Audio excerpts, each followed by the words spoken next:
සම්මා සම්බුදු සරණයි. ශ්‍රී බුද්ධ වර්ෂ 2564ක් වූ වක් මස පුර 9වක නම් තිතිලත් ශනි දින හෙවත් ව්‍යවහාරික වර්ෂ 2020ක් වූ ඔක්තෝබර් මාස 24 වන සෙනසුරාදා ශ්‍රී ලංකාවේ වේලාවෙන් පස්වරු 7 උදා වුණු මේ මොහොතේදී ලෝකය පුරා විසිරී සිටින ඔබ අප සෑම සියලු දෙනාම Zoom යෙදවීම ඔස්සේ අන්තර්ජාලය හරහා සජීවීව මේ සම්බන්ධ වී සිටිනුයේ පෞරාණික තේරවාදය ත්‍රිපිටක අධ්‍යයන වැඩසටහනෙහි අභිධර්මය 22 වැනි පාඩම සමගයි. පෞරාණික තේරවාදය ත්‍රිපිටක අධ්‍යයන වැඩසටහනෙහි 22 වැනි අභිධර්ම හා පාලි භාෂා පුහුණුවට සම්බන්ධ වන සත්පුරුෂ හිතවතුනි. පසුගිය පාඩම් 21 පුරාවට අපේ චිත්ත කාණ්ඩයට අයත් කාමාවචර සිත්, රූපාවචර සිත්, අරූපාවචර සිත් මෙන්ම ලෝකෝත්තර සිද්ද ඇතුළත් චිත්ත කාණ්ඩය කෙටි ක්‍රමයෙන් 89ක් වූ සිත් සියල්ලමත් දීර්ඝ ක්‍රමයෙන් 121ක් වූ සිත් සියල්ලමත් සාකච්ඡා කර අවසන් කරන්නට යෙදුණා. ඉතින් චිත්ත කාණ්ඩය පිළිබඳව ඊටාම හොඳ මන දැනුමක්, පරිපූර්ණ දැනුමක් ලබා සිටින ඔබ මේ සතර පරමාර්ථ ධර්මයන්ගේ මීළඟ පරමාර්ථ ධර්මය වන ඊ타මත්ම වටිනා වැදගත් දැන කියාගත යුතුම පරමාර්ථ ධර්මයක් වන චෛතසික කාණ්ඩය පිළිබඳවයි අද දවසේ අපි සාකච්ඡා කරන්න බලාපොරොත්තු වෙන්නේ. ඒ නිසාවෙන් විශේෂයෙන්ම දැන කියාගත යුතු ඊ타ම ඕනෑකමින් අවබෝධ කරගත යුතු මේ චෛතසික ධර්මයන් පිළිබඳව ඉගෙන කියා ගන්නට සූදානම් වෙමු. පෞරාණික තේරවාදය ත්‍රිපිටක අධ්‍යයන වැඩසටහනෙහි 22 වැනි අභිධර්ම පාඩම සමගින්. අද දිනේ මේ උතුම් වැඩසටහනට මාර්ගෝපදේශකත්වය සපයන අපේ ගෞරවනීය ආචාර්යයන් වහන්සේ මහනුවර අම්පිටිය උඩගම චිත්ත විවේකාශ්‍රමාධිපති නම කියන්නට අවසරයි පූජනීය විනයාචාර්ය ගලේවෙල ඥානදර්ශන ස්වාමීන්ද්‍රයාණන් වහන්සේයි. අපේ ගෞරවනීය ආරාධනය බොහෝමත්ම කාරුණිකව පිළිගෙන මේ ගම්බීර වූ අභිධර්මාර්ථය අපට වටහා ගත හැකි අයුරින් අත්තනෝමතීන්ගෙන් බැහැරව පෙළ දහමට අට කතාවන්ට හා පුරාණ ආචාර්ය මතවාදයන්ට අනුකූලවම පැහැදිලි කර දෙමින් අපේ ජීවිතවල සැනසීම උදා කරවීමට මේ ධර්මය අපේ ජීවිතවලට ගලප්පා දීමට මහත් වෙහෙසක් ගන්නා වූ අපේ ගුරු දේවෝත්තම ගෞරවනීය ස්වාමීන්ද්‍රයාණන් වහන්සේව පාදාභිවන්දනීයව මේ උතුම් ධම් සභා මණ්ඩපයට පිළිගනු ලබනවා. ගෞරවනීය ස්වාමින් වහන්සේව මේ උතුම් ධම් සභා මණ්ඩපයට පිළිගැනීමට සියලු දෙනාම මාත් සමගම එක්ව ගාථා කියමින් ගෞරවනීය ස්වාමින් වහන්සේ වන්දනා කරමු. අවසරයි ස්වාමීනි. ඕකාස වන්දාමි බන්තේ ඕකාස ద్వාරත්තයේන කතං සබ්බං අච්චයං කමත මේ බන්තේ අමාමි කමිතබ්බං සාදු කාස කමාමි බන්තේ සුඛී හෝතු නිබ්බාන පච්චේ හෝතු සබ්බ දුක්ඛා පමුච්චතු.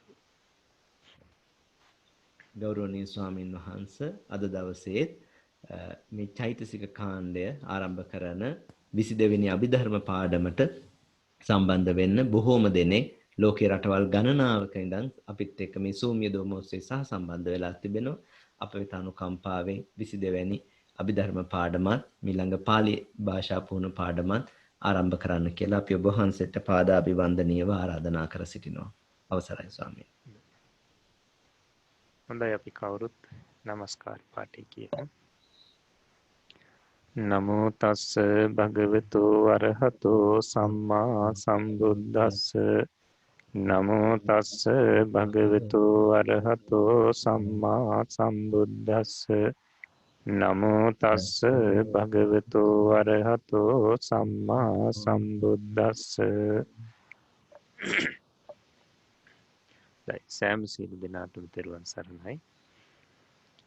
අදත් අපි අපේ අභිධර්ම වැඩසටහනේ තවත් එක් වැඩසටහනක් සම්පූර්ණ කිරීම සඳහා සූදානම් වෙන අවස්ථාව. 22 වෙනි වැඩසටහනයි අදට අපිට යෙදিলা තියෙන්නේ. අපි මුලින්ම බලමු ගිය වාරයේදී අපි ඒ අපේ පාඩමට අදාළ ප්‍රශ්න සහ ඒ ප්‍රශ්න වලට ලියපු උත්තර අපි මුලින්ම බලමු. කවුරුත් ගන්න එළියලා තියෙන උත්තර ටික. හොඳයි.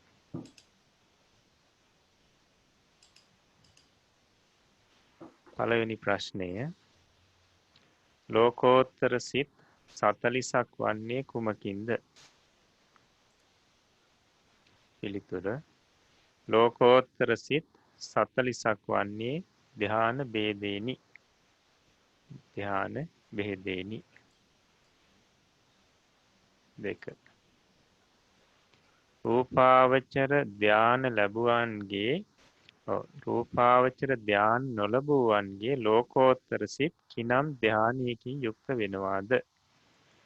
පිළිතුර රූපාවචර ධ්‍යාන නොලබුවන්ගේ ලෝකෝත්තර සිත් සෑම කල්හිම ප්‍රථම ධ්‍යානයෙන් යුක්ත වේ. ඒ විදිහට ලියලා තියෙනවා නම් හරි දාගන්න. තුන්වෙනි ප්‍රශ්නේ ලෝකෝත්තර ප්‍රථම ධ්‍යානාදී සිත් කීය බැගින් ඇත්තේද? පිළිතුර බලමු. ලෝකෝත්තර ප්‍රථම ධ්‍යාන සිත් 8යි. ලෝකෝත්තර ද්විතීය ධ්‍යාන සිත් 8යි. ලෝකෝත්තර තෘතීය ධ්‍යාන සිත් 8යි. ලෝකෝත්තර චතුර්ථ ධ්‍යාන සිත් 8යි. ලෝකෝත්තර පංචම ධ්‍යාන සිත් 8යි. ඒ ක්‍රමයෙන් ලියලා තියෙනවා නම් හරි දාගන්න. ඊට පස්සේ හතරවෙනි ප්‍රශ්නය සිත් 121 ප්‍රථම ධානාදී සිත් කීය බැගින් ඇත්තේද? පිළිතුර ප්‍රථම ධාන සිත් 11යි, ද්විතීය ධාන සිත් 11යි, තෘතීය ධාන සිත් 11යි, චතුර්ථ ධාන සිත් 11යි, පංචම ධාන සිත් 23යි. ඊළඟට පස්වෙනි ප්‍රශ්නය සංක්ෂේප ක්‍රමයෙන් හා විස්තාර ක්‍රමයෙන් කුසල් සිත් කීය බැගින් ඇත්තේද? පිළිතුර සංක්ෂේප ක්‍රමයෙන් කුසල් සිත් 21යි. විස්තාර ක්‍රමයෙන් කුසල් සිත් 37යි. හොඳයි ඊළඟ ප්‍රශ්නය 6. විපාක සිත් කීය බැගින් ඇත්තේද? සංක්ෂේප ක්‍රමයෙන් විපාක සිත් 36යි. විස්තාර ක්‍රමයෙන් විපාක සිත් 52යි. ඊළඟට 7 වෙනි ප්‍රශ්නය සෝමනස්ස සහගත සිත් කොතෙක් ඇත්තේද? සංක්ෂේප ක්‍රමයෙන් සෝමනස්ස සහගත සිත් 31යි. විස්තාර ක්‍රමයෙන් සෝමනස්ස සහගත සිත් 63යි. මෙතනදි දක්වලා තියෙන්නේ මේ සෝමනස්ස සහගත සිත් අර සුඛ සහගත සිතත් මේ සෝමනස්ස සහගත සිත් වලටම එකතු කරලයි. ඒ ගණන තමයි දක්වලා තියෙන්නේ 31යි විස්තාර ක්‍රමයෙන් 63යි කියලා. හොඳයි. ඊළඟට 8 වෙනි ප්‍රශ්නය උපේක්ෂා සහගත සිත් කොතෙක් ඇත්තේද? සංක්ෂේප ක්‍රමයෙන් උපේක්ෂා සහගත සිත් 47යි. විස්තාර ක්‍රමයෙන් උපේක්ෂා සහගත සිත් 55යි. හොඳයි. ඔය ක්‍රමයෙන් ලියලා තියෙනවා නම් හරි දාගන්න.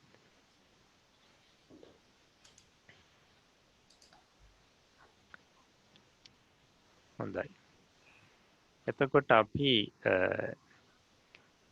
ගිය වාරයේ දක්වා ගිය වැඩසටහන දක්වාම අපි මේ පරමාර්ථ ධර්ම හතරෙන් එකක් වන මේ චිත්තය කියන පරමාර්ථයේ බෙදීම් සියල්ලම සමග මේ ඉගෙන ගත්තා. ඒ චිත්තය කියන පරමාර්ථය. නැත්නම් සිත ගැන ඉගෙන ගත්තා. එතකොට කෙටි ක්‍රමයෙන් නම් සිත 89යි විස්තාර ක්‍රමයෙන් නම් 121යි. එතකොට අපි ගොඩාක් දෙනෙක් දැනගෙන හිටියේ මේ සිත සම්බන්ධයෙන් උඩුහිත සහ යටිහිත.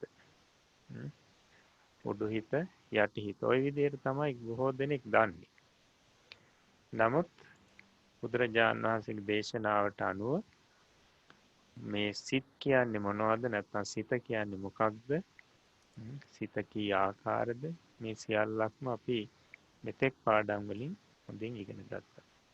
වගේම සිත්වල වේදනා ආදී බෙහෙදේ, ඒ වගේම අසංඛාර සසංස්කාර ওই විදිහට කුසල් ඊට පස්සේ අකුසල් විපාක ක්‍රියා ওই විදිහට ඒ බෙදීම් සියල්ලම ඉගෙන ගත්තා. එතකොට එදා අපි අවසාන වශයෙන් කරේ මේ ලෝකෝත්තර විස්තර ක්‍රමයෙන් ලෝකෝත්තර සිත් 40 සම්බන්ධයෙන්. ඉතින් දැන් කාට හරි හැකියාවක් තියෙනවා නම් ඒ සිත් ටික ලෝකෝත්තර සිත් 40 පාඩම් දෙන්න දැන් අවස්ථාව තියෙනවා. ශ්‍රීනිකා කුලරත්න මහත්මිය ඔබතුමියට පුළුවන්. අවසරයි ස්වාමීන් වහන්සේ. පළමුව මග්ගචිත්ත විතක්ක විචාර පීති සුඛ ඒකාග්‍රතාව සහිත ප්‍රථම ධාන සෝතාපට්ටි මග්ගචිත්තය විචාර පීති සුඛ ඒකාග්‍රතාව සහිත ද්විතිය ධාන සෝතාපට්ටි මග්ගචිත්තය පීති සුඛ ඒකාග්‍රතාව සහිත තුතිය ධාන මග්ගචිත්තය සුඛ ඒකාග්‍රතාව සහිත සෝතාපට්ටි මග්ගචිත්තය සුඛ ඒකාග්‍රතාව සහිත තෘතිය චතුර්ථ ධාන මග්ගචිත්තය සෝතාපට්ටි මග්ගචිත්තය උපේක්ඛා සෝතාපට්ටි මග්ගචිත්තය උපේක්ඛා ඒකාග්‍රතාව සහිත පංචම ධාන මග්ගචිත්තය සෝතාපට්ටි මග්ගචිත්තය විතක්ක විචාර සෝතාපට්ටි මග්ගචිත්තය විතක්ක විචාර පීතිසුඛ ඒකාග්‍රතාව සහිත ප්‍රථම ධාන සකදාගාමි මග්ගචිත්තය විචාර පීතිසුඛ ඒකාග්‍රතාව සහිත ද්විතිය ධාන සකදාගාමි මග්ගචිත්තය පීති සුඛ ඒකාග්‍රතාව සහිත තෘතිය ධාන සකදාගාමි මග්ගචිත්තය සුඛ ඒකාග්‍රතාව සහිත චතුර්ථ ධාන සකදාගාමි මග්ගචිත්තය උපේක්ඛා ඒකාග්‍රතාව සහිත පංචම ධාන සකදාගාමි මග්ගචිත්තය විතක්ක විචාර පීති සුඛ ඒකාග්‍රතාව සහිත ප්‍රථම ධාන අනාගාමි මග්ගචිත්තය විචාර පීති සුඛ ඒකාග්‍රතාව සහිත ද්විතිය ධාන අනාගාමි මග්ගචිත්තය පීති සුඛ ඒකාග්‍රතාව සහිත තෘතිය ධාන අනාගාමී මග්ගචිත්තය සුඛ ඒකාග්‍රතාව සහිත චතුර්ථ ධාන අනාගාමී මග්ගචිත්තය උපේක්ඛා ඒකාග්‍රතාව සහිත පංචම ධාන අනාගාමී මග්ගචිත්තය පීති සුඛ විතක්ක විචාර පීති සුඛ ඒකාග්‍රතාව සහිත ප්‍රථම ධාන අරහත් මග්ගචිත්තය විචාර පීති සුඛ ඒකාග්‍රතාව සහිත ද්විතිය ධාන අරහත් මග්ගචිත්තය පීති සුඛ ඒකාග්‍රතාව සහිත තෘතිය ධාන අරහත් මග්ගචිත්තය සුඛ ඒකාග්‍රතාව සහිත චතුර්ථ ධාන අරහත් මග්ගචිත්තය උපේක්ඛා ඒකාග්‍රතාව සහිත පංචම ධාන අරහත් මග්ගචිත්තය ඵලසිත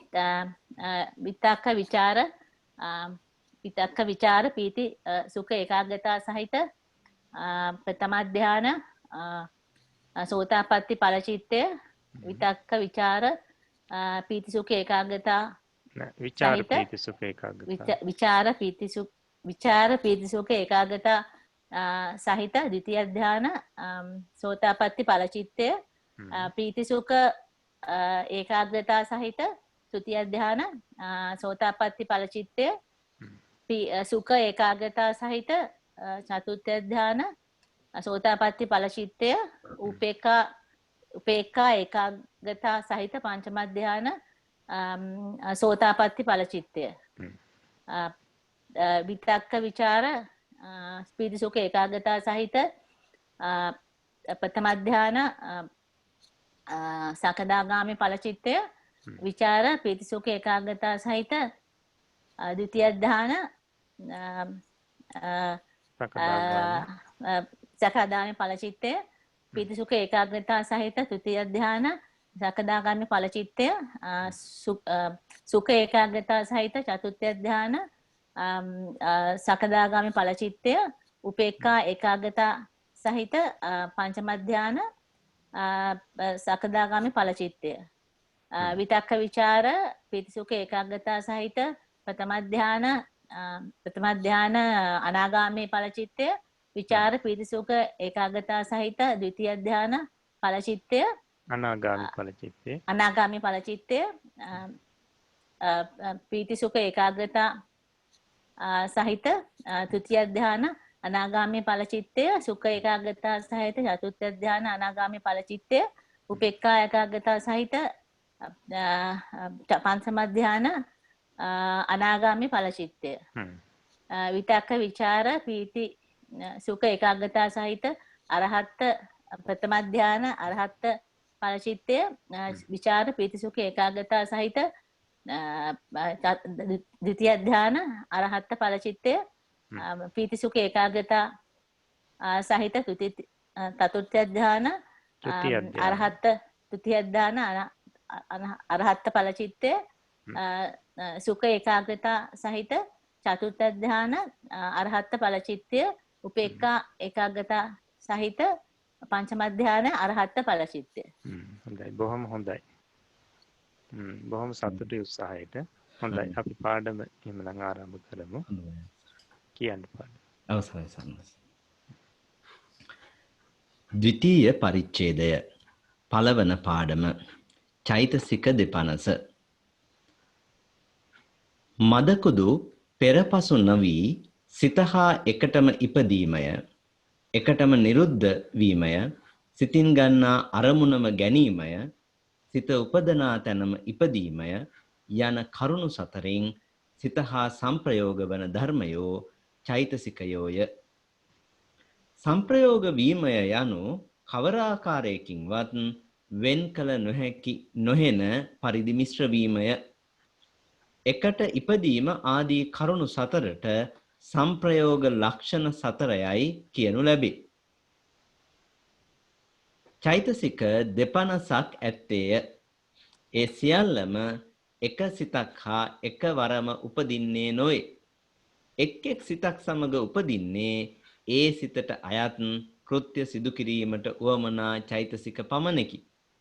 ආලෝකය හා අන්ධකාරය මෙන් එකිනෙකට විරුද්ධ චෛතසිකද ඇත්තේය. අන්‍යෝන්‍ය විරුද්ධ චෛතසිකයෝ කිසි කලෙක එකට නූපදිති. එබැවින් චෛතසික දෙපනසටම එක් සිතක් හා බැඳී එකවර නූපදිය හැකිය. එක් සිතක් සමග එකවරකට උපදනා වැඩිම චෛතසික ගණන සතිසකි. 7, 10, 11, 12 යනාදී ගණන් ඇති චෛතසික සමූහයෝ ඒ සිත් හා උපදිති. චෛතසිකයන්ගේ සහයෝගය නැතිව සිතකට නූපදිය හැකිය. සිතේ සහයෝගය නැතිව චෛතසිකයකටද නූපදිය හැකිය. එබැවින් සිතත් ඒ සිතින් සිදු කරන කෘත්‍ය සිදු කිරීමට ඕමනා චෛතසික සමූහයත් පෙරපසු නොවි එකවරම ඉපදිය යුතුය. සිත හා එකවරටම උපදනා බව චෛතසික ලක්ෂණයක් වශයෙන් කීයේ එහෙයිනි. ලීයක අරටුව ඉතිරි වී එළය පළමුවෙන් දිරා නැති වී යන්නාක් මෙන් එක් චිත්ත චෛතසික රාශියකට අයත් ධර්මයන්ගෙන් සමහරක් ඉතිරි වෙද්දී සමහරක් නැතිවන්නේ නොවේ. එකක් නිරුද්ධ වෙතොත් එය හා සමගම නිරුද්ධ නොවි අනෙක් ඒවාට නොපැවතිය හැකිය. එබැවින් සිත හා එකවරම නිරුද්ධ වන බවත් චෛතසික ලක්ෂණයක් වශයෙන් කියන ලදී. අරමුණ ගැනීම සිතට අයත් කෘත්‍යය. සිතින් කරන එකම වැඩේ අරමුණ ගැනීමය. අරමුණෙහි රසය විඳීම, අරමුණට ඇලුම් කිරීම, විරුද්ධ වීම යන ආදිය චෛතසිකයන්ට අයත් කෘත්‍යයෝය. යම් අරමුණක් ගන්නා සිතක් හා උපදනා චෛතසිකයන් කරන්නේ ඒ සිතින් ගන්නා ලද අරමුණෙහි රස විඳීම, ඒ අරමුණට ඇලුම් කිරීම, ඒ අරමුණට විරුද්ධ වීම යන ආදියයි. එබැවින් සිතින් ගන්නා අරමුණම ගන්නා බව චෛතසික ලක්ෂණයක් වශයෙන් කියන ලදී. සිත් උපදනා ස්ථාන සයක් ඇත්තේය. යම් කිසි ස්ථානයක සිත උපදී නම් ඒ සිත හා උපදනා චෛතසිකයෝද ඒ ස්ථානයෙහිම ඒ වස්තුවම ඇසුරු කරගෙන උපදී. එබැවින් සිත උපදනා තැනම උපදනා බව චෛතසික ලක්ෂණයක් වශයෙන් කියන ලදී. අන්‍ය සමාන රාශිය, අකුසල රාශිය, සෝබන රාශිය කියා චෛතසික රාශි තුනක් ඇත්තේය. සර්වචිත්ත සාධාරණ චෛතසික 7ය, ප්‍රකීර්ණ චෛතසික 6ය කියා අන්‍ය සමාන රාශියට අයත් චෛතසික තෙලසකි. අකුසල රාශියට අයත් චෛතසික තුදුසකි. ශෝබන රාශිය, ශෝබන සාධාරණ චෛතසික 19ය, විරති චෛතසික 3ය, අප්‍රමාණ චෛතසික 2ය, ප්‍රඥා චෛතසිකයේ යන චෛතසික 25 ශෝබන රාශියට අයත් චෛතසිකයෝය. හොඳයි. එතකොට අපිට අද තියෙන පාඩම තමයි චෛතසික 250. කියන්නේ චෛතසික 52. එතකොට මම මුලින් මතක් කරා වගේම මුලින් අපි දැන් පරමාර්ථ ධර්ම 4යි මූලිකව, එක චිත්තය, ඊළඟට චෛතසිකය, ඊළඟට රූපය, නිර්වාණය. එතකොට දැන් අපිට ඉගෙන ගන්න අද තියෙන්නේ මේ චෛතසිකය කියන පරමාර්ථයේ සම්බන්ධයෙන්. එතකොට අපි මුලින්ම මේ පොතේ මුලින් 3 වෙනි පාඩම මට මතක හැටියට ඒ 3 වෙනි පාඩමේදී කෙටියෙන් මේ චෛතසික කියන්නේ මොනවද කියන එක පැහැදිලි කරලා දුන්නා. එතකොට එතනදී පැහැදිලි කරලා දෙනවා සිතක් හෙවත් අරමුණු දැනීමක් ඇතිවන කල්හි ඒ දැනීම ක්‍රියාව හා මිශ්‍රව ඇතිවන්නා වූ අන්‍ය ක්‍රියාවෝ චෛතසිකයෝය කියලා. මේ චෛතසික කියන්නේ මොනවද කියන එක එතනදී පැහැදිලි කරනවා. සිතක් හෙවත් අරමුණු දැනීමක් ඇතිවන කල්හි, සිත කියලා කියන්නේ ඇත්තටම මේ අරමුණ දැනීමට. ඒ දැනීම, අරමුණු දැනීම ඇති වෙනකොට ඒ දැනීම් ක්‍රියාව සහ එකට මිශ්‍රව පහළ වෙන සෙසු ක්‍රියාවලට තමයි චෛතසික කියලා කිව්වේ. එතකොට ඒක හොඳට මතක තියාගන්න ඕනි. එතකොට චෛතසික 52ක් තියෙනවා. සිත සමග එකට ඉපදීමේ, එකට නැතිවීමේ, සිතින් ගන්න අරමුණම ගැනීමේ, සිතට නිෂ්ක්‍රය වස්තුවම නිෂ්ක්‍රය කර ගැනීමේ යන කරුණු 4 චෛතසිකයන්ගේ සාමාන්‍ය ලක්ෂණයෝය කියලා මේ මුල් පාඩමේදී පැහැදිලි කරනවා. සිතින් වෙන්ව කිසි කලක චෛතසිකයෝ නූපදිති. සිතක් නැතිව ඉපදිය හැකි ශක්තියක් ඒවාට ඇත්තේද නැත. එතකොට සිතින් වෙන්ව චෛතසිකයන්ට කිසිදාක උපදින්න බෑ. ඒවට එහෙම උපදින්න ශක්තියක් නැහැ. සම්පූර්ණයෙන්ම චෛතසිකයන්ගෙන් තොරව ඉපදීමේ ශක්තියක් සිතටද නැත. සම්පූර්ණ චෛතසිකයන්ගෙන් වෙන්වම ඉපදීමේ ශක්තියක් හිතටත් නැත. එහෙත් සිත සමහර චෛතසිකයන්ගෙන් තොරවද උපදී. එක් සිතක් සියලුම චෛතසිකයන් සමග උපදින්නේ නැත. මේ මුල් පාඩමේදී චෛතසික සම්බන්ධයෙන් පැහැදිලි කරපු ආකාරයයි මම මේ නැවත මතක් කරේ. හොඳයි. එතකොට දැන් මෙතනදී චෛතසික 250 කියන පාඩමේදී පැහැදිලි කරනවා මදකුදු පෙරපසු නොවි සිත හා එකට ඉපදීමය, එකටම නිරුද්ධ වීම, සිතින් ගන්නා අරමුණම ගැනීමය, සිත උපදනා තැනම ඉපදීමේ යන කරුණු 4න් සිත හා සංප්‍රයෝග වන ධර්මියෝ චෛතසිකයෝය කියලා. මෙතන සංප්‍රයෝග වීම කියලා කියන්නේ කවර ආකාරයකින්වත් වෙන් කරන්න බැරි වෙන විදිහට මිශ්‍ර වීම. ඒක තමයි සංප්‍රයෝග කියලා කියන්නේ. එතකොට බලන්න දැන් මේ චෛතසිකයන්ගේ ලක්ෂණ 4ක් කියනවා. පළවෙනි එක තමයි සිතත් එක්ක එකටම උපදිනවා. සිතත් එක්ක එකටමයි උපදින්නේ. ඒ වගේම සිතත් එක්ක එකටම නිරුද්ධ වෙනවා. සිත නිරුද්ධ වෙනකොට චෛතසිකයොත් ඒත් එක්කම නිරුද්ධ වෙනවා, පෙරපසු වීමක් නැහැ. ඊළඟට සිත ගන්නා අරමුණම ගැනීම. සිතින් යමක්ද අරමුණු කරන්නේ චෛතසිකයන්ගෙනුත් අරමුණු වෙන්නේ ඒ දෙයමයි. ඒ දෙයම තමයි අරමුණු වෙන්නේ. ඊට පස්සේ සිත උපදනා තැනම ඉපදීම. ඒතකොට සිත උපදින තැන් තියෙනවා කිහිපයක්. අපිට ඉදිරියේදී පැහැදිලි කරගන්න පුළුවන්. අන්න ඒ උපදින තැනම තමයි සිත ඒ මොහොතේදී උපදින තැනම තමයි චෛතසිකයොත් උපදින්නේ. එතකොට මෙන්න මේ ලක්ෂණ 4න් සිතත් එක්ක කිසිම ආකාරයෙන් වෙන් කරන්න බැරි වෙන තරමටම මිශ්‍ර වෙන ධර්ම වලට තමයි මේ චෛතසික කියලා කියන්නේ.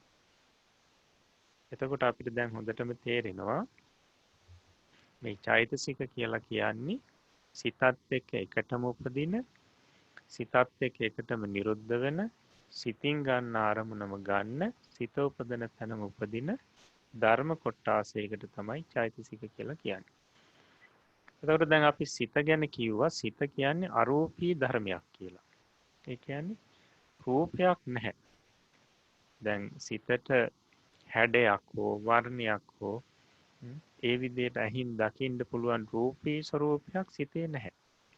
සිත කියන්නේ අරූපී ධර්මයක්. එතකොට මේ චෛතසික කියලා කියන්නේ ඒ විදිහෙම අරූපී ධර්ම කොටාශයක්. කියන්නේ මේ චෛතසික වලටත් හැඩයක් නැහැ. වර්ණයක් නැහැ. එහෙමත් නැත්නම් ඇහින් දකින්න රූපයක් නැහැ. ඒ චෛතසිකත් ඒ සිත වගේම අපි මේවට කියන්නේ නාම ධර්ම. නැත්නම් අරූපී ධර්ම. එතකොට මේ චෛතසික හඳුන ගන්න පුළුවන්. සිතින් හඳුන ගන්න පුළුවන් චෛතසික. එහෙම නැතුව කිසිම උපකරණයකට හසු කර ගන්න පුළුවන් දේවල් නෙවෙයි මේ චිත්ත චෛතසික කියන ධර්ම. එතකොට මේ විදිහේ චෛතසික ධර්ම තියෙනවා 52ක්. චෛතසික ධර්ම 52ක් තියෙනවා. ඉතින් මේ කාරණාව මේ හොඳින් මතක තියාගන්න ඕනේ මේ චෛතසික ධර්මයන්ගේ තියෙන ලක්ෂණ 4. එකට ඉපදීම් ආදී කරුණු 4ට සංප්‍රයෝග ලක්ෂණ 4යි කියනු ලැබේ.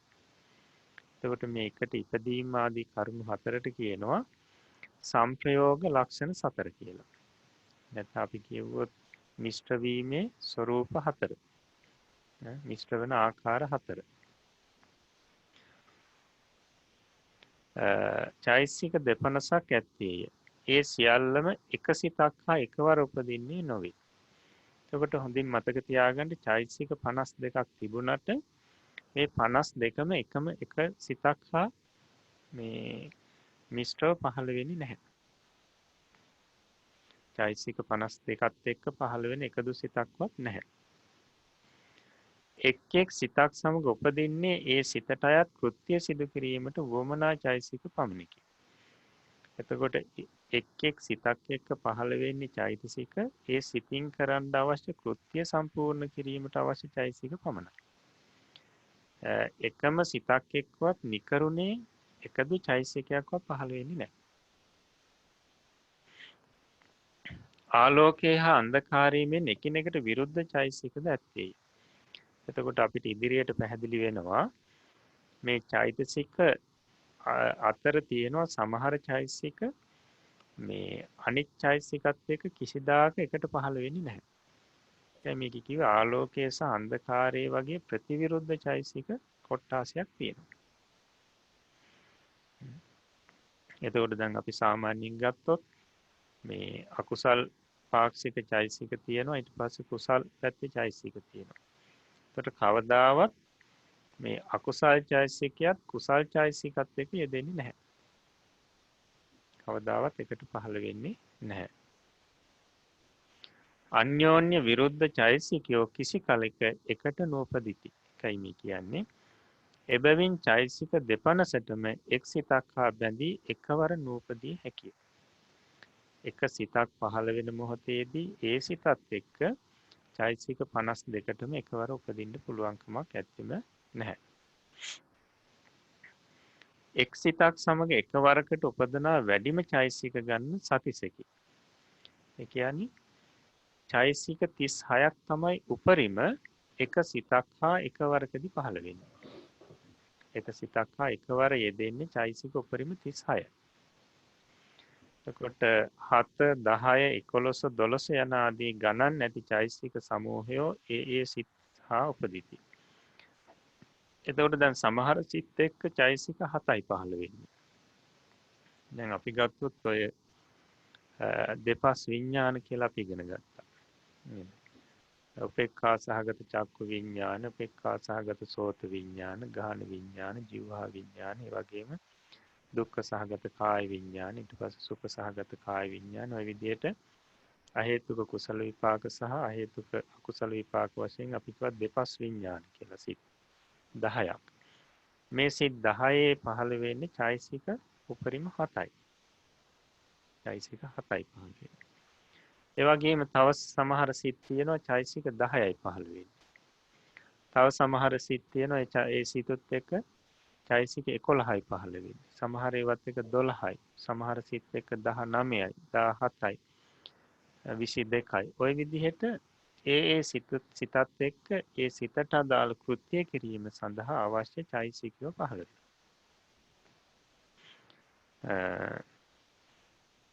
එතකොට දැන් නැවත ඔන්න පැහැදිලි කරනවා විස්තර වශයෙන් මේ චෛතසිකයන්ගේ අර සංප්‍රයෝග ලක්ෂණයකින් එක අරගෙන පැහැදිලි කරනවා. බලන්න චෛතසිකයන්ගේ සහයෝගය නැතුව සිතකට නූපදිය හැකිය. සිතකට නූපදිය හැකිය. සිතේ සහයෝගය නැතුව චෛතසිකයනටද නූපදිය හැකිය. කියන්නේ චෛතසිකයන්ගේ උපකාරයක් නැතුව සිතකට පහළ වෙන්නත් බෑ. සිතේ උපකාරයක් නැතුව චෛතසිකයන්ට පහළ වෙන්නත් බෑ. එබැවින් සිතත් ඒ සිතින් සිදු කරන කෘත්‍ය සිදු කිරීමට වුවමනා චෛතසික සමූහයක් පෙරපසු නොවි එකවරම ඉපදිය යුතුය. අන්න. එතකොට දැන් සිතත් එක්ක පහළ වෙන චෛතසික පහළ වෙන්නේ Tamanට අදාළ කෘත්‍ය සිද්ධ කිරීම සඳහා. එතකොට ඒ කෘත්‍ය සිද්ධ කරන්නට නම් සිතත් එක්ක එකටම පහළ වෙන්න ඕනේ. සිත පහළ වුණාට පස්සේ පසුව පහළ වෙලා ඒ කෘත්‍ය සම්පාදනය කරන්න පුළුවන් කමක් නැහැ. ඒ නිසා මේ සිත හා එකවරම උපදනා බව චෛතසිකයන්ගේ ලක්ෂණයක් වශයෙන් කීයේ එහෙයි. සිතත් එක්ක චෛතසික පහළ වෙනවා. සිතින් දැනීම අරමුණ දැනීම කෘත්‍ය සිද්ධ කරනවා. සෙසු චෛතසික වලින් ඒ චෛතසික වලට අදාළ කෘත්‍ය සිද්ධ වෙනවා.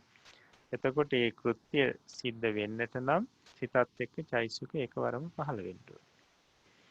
එතකොට සිත හා එකටම චෛතසිකයන් ඉපදීම කියන මේ ස්වરૂපයේ චෛතසිකයන්ගේ තියෙන ලක්ෂණය.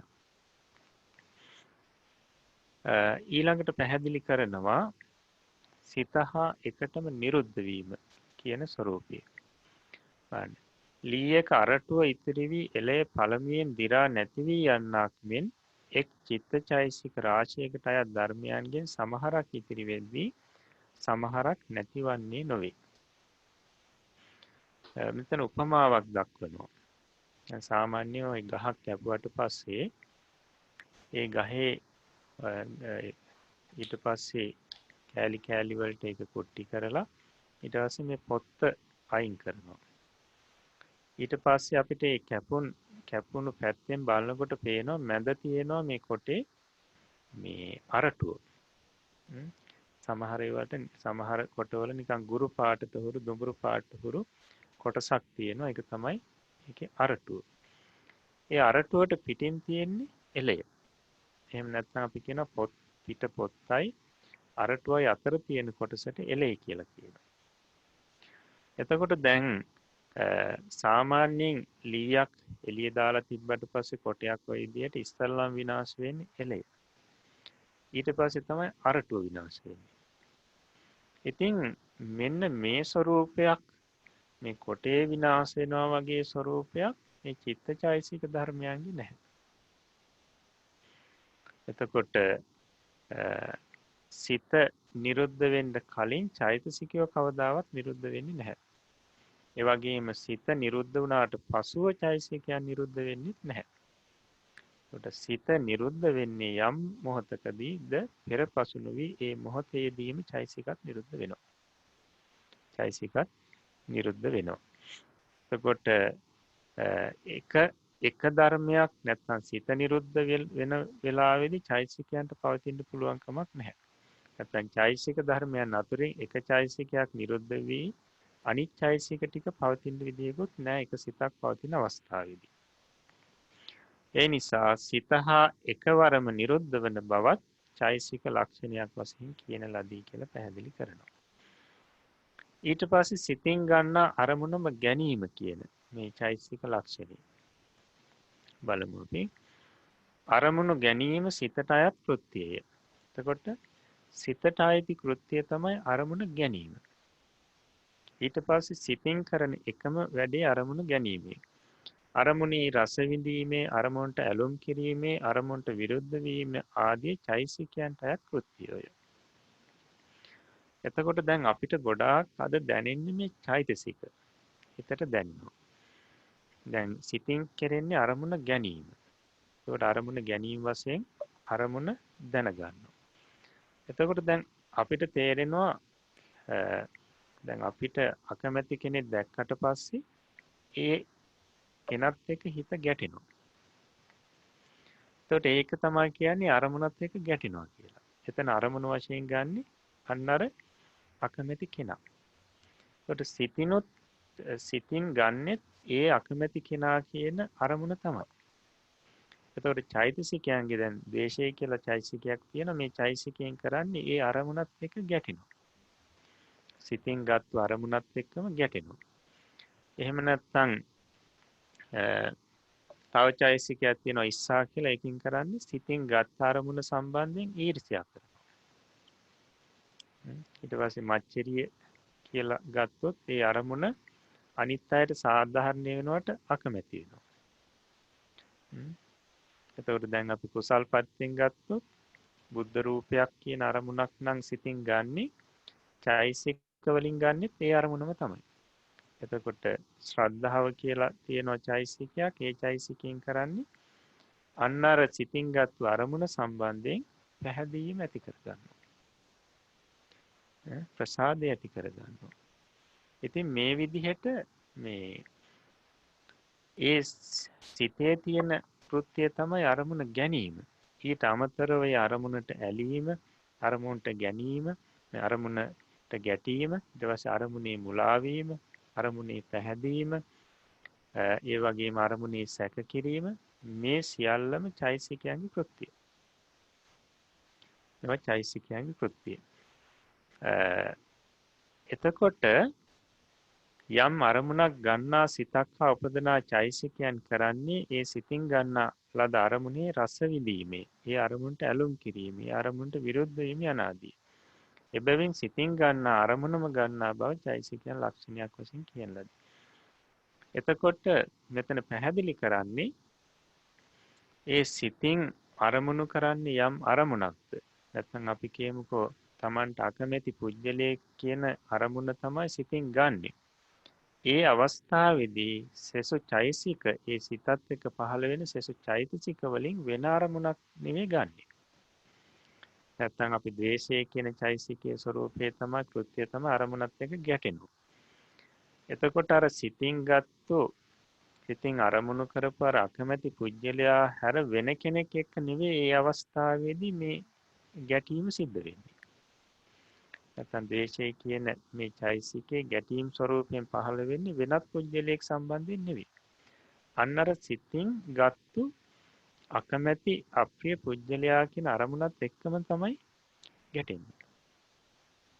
එහෙම නැත්නම් අපි ප්‍රිය පුජ්‍යලයක් අපි අරමුණු කරනවා. නැත්නම් ප්‍රිය පුජ්‍යලයක් කොන්න පේනෙනවා අපිට.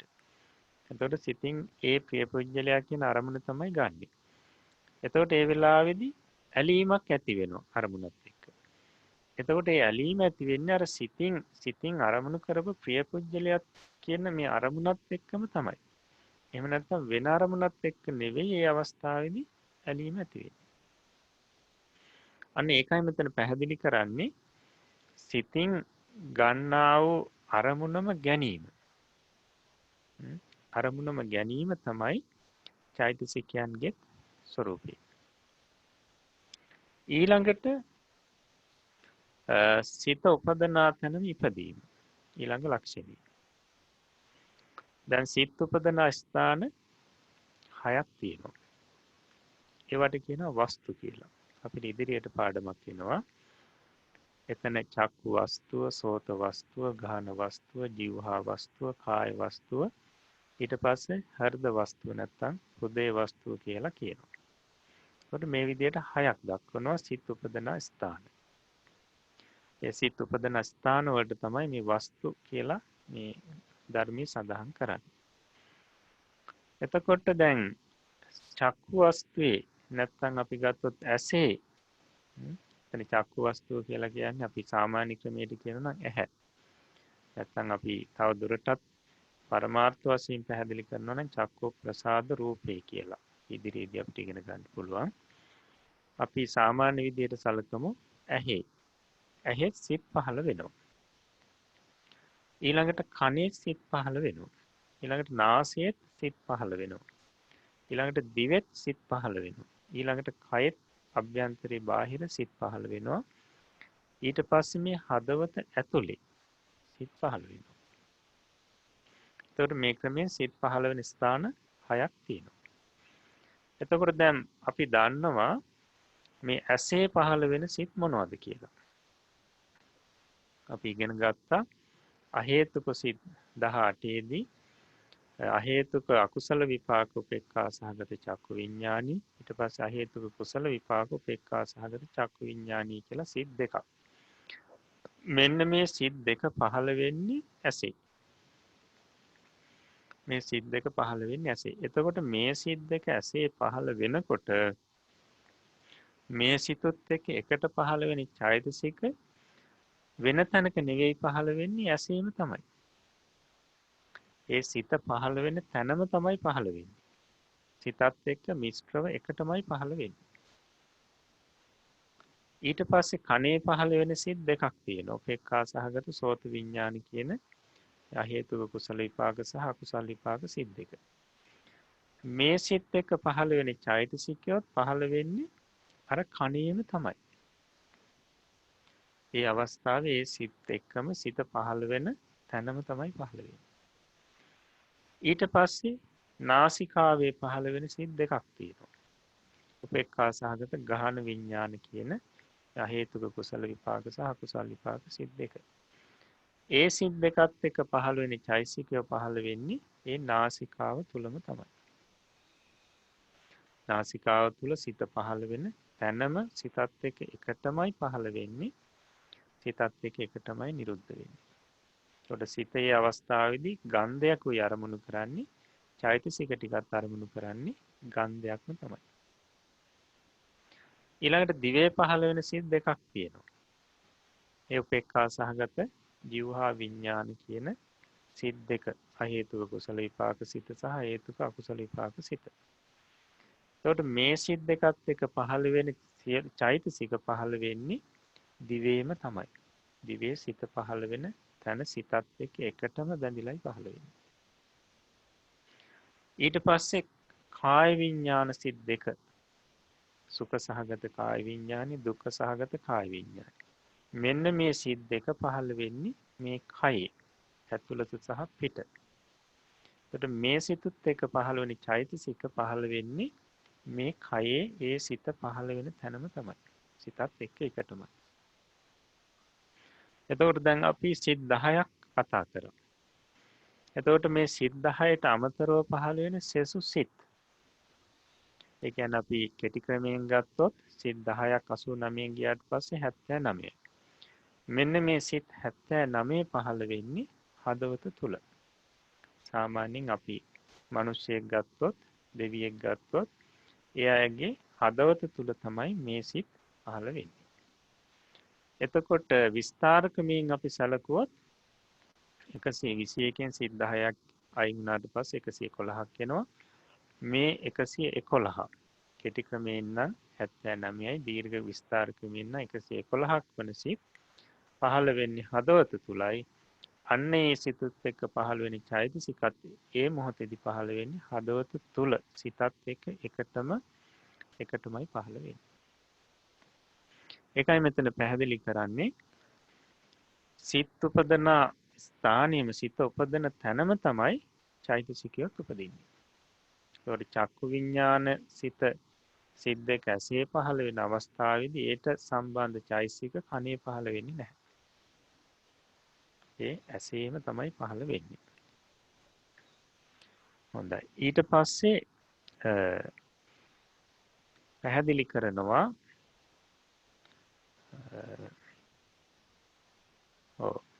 දැන් එතකොට මේ චිත්තචෛසික ධර්මයන් ගේ ස්වરૂපය එහෙම නැත්නම් තත්ත්වය පැහැදිලි කරන්න උපමාවක් දක්වනවා. එතකොට මේ ඇත්තටම අරූපී ධර්මයන් පැහැදිලි කරන්න අපිට උපමා දක්වන්න වෙන්නේ පූර්ව ආචාර්යයන් වහන්සේලා උපමා දක්වලා තියෙන්නේ ගොඩක් දුරට මේ අපිට දකින ඒ වගේම ඇහෙන දේවල් අනුසාරයෙන්. ඉතින් අරූපී දෙයක් අපිට උපමාවකින් පැහැදිලි කරන්න බොහොම අමාරුයි. ඒකට තේරෙන්නේ වෙනම දෙයක්. නමුත් ආචාර්යයන් වහන්සේලා මේකට උපමාවක් දක්වනවා. චිත්තචෛතසිකයන්ගේ ස්වરૂපේ තත්ත්වය දක්වන්න. ඒකේ උපමාව තමයි දැන් පුජ්‍යලයක් ඉන්නවා. මේ පුජ්‍යලයා ගෙදර ඉඳලා ගේ ඉඳලා ඊට ටිකක් එහා තියෙන ගහක් ළඟට යන්න යනවා.